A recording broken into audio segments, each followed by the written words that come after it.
Ni hok ni sedap ni. Bismillahirrahmanirrahim. Baru jadi. Assalamualaikum. Gini kita mai buat su ekor lembu dengan kaki lembu ni dah. Su ekor lembu kaki lembu.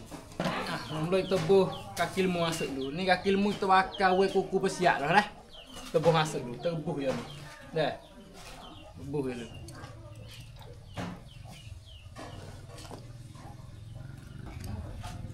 Buh dulu lah, regah sikit.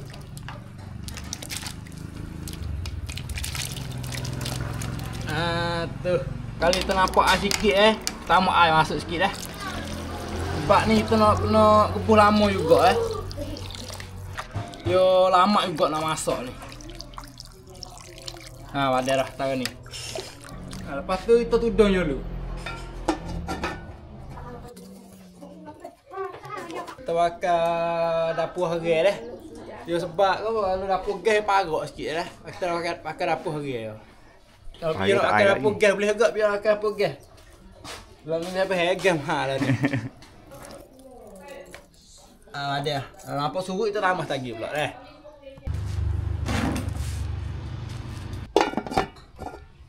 Ni kaki lembu dengan ekor kita masak dah. Ni dah lembut dah ni.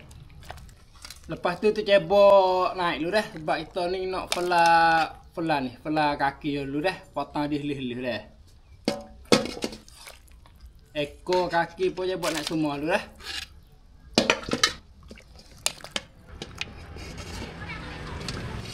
Memang lembut nampak lah dig.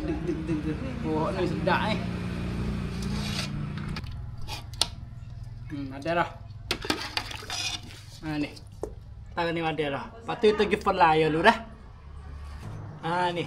Kaki lembu kita fly siap dia buat ni dah. Lepas tu kita banyak kakah je gopo tu kita bakar. Mula-mula kita buh segar masuk dah. Ni kita nak buat sup darat dah.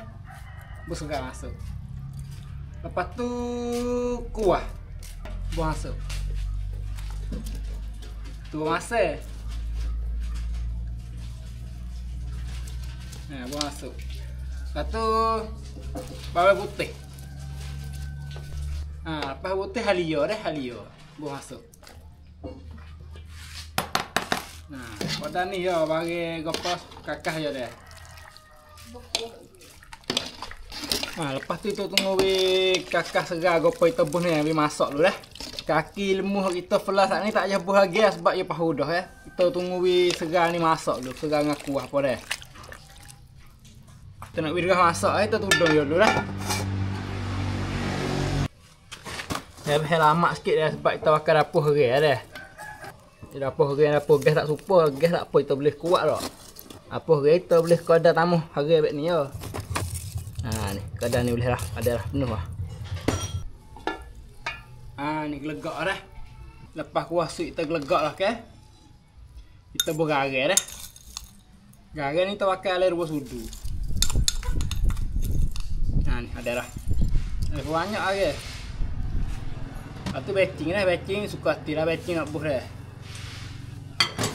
Ni kita saya bakar sakar dah. Ucap-ucap garam apa hati molek dulu. Ni lah ya dah piye tu nak makan itu akan peruntah darat dah. Kita cebak taruh belah-belah dah.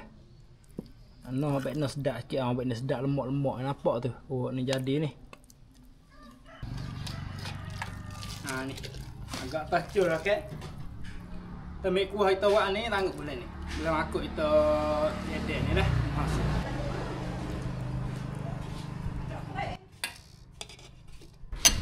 Lepas tu kita buat sama lada ni dah. Buah masuk. Buah selima masuk sikit. Lepas tu daun pakcik. Lepas tu kita pun daun bawang goreng sikit dah.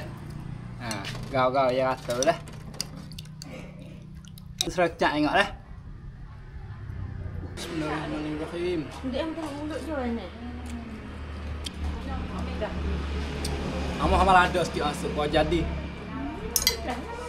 Ni. Tengok isi dia ni. Oh ni sedap ni isi dia ni. Besar kita ambil hot sikit dah. Ni hot ni sedap ni. Racak mula dah. Bismillahirrahmanirrahim. Baru jadi. Tapi nak terang menu ni tak? Boleh buat turut dah. Ya. Lepas tu jangan lupa dah. Tekan like, tekan share dah. Kalau tak faham mana boleh komen bawah dah. Lepas jangan lupa tekan TikTok. Okey.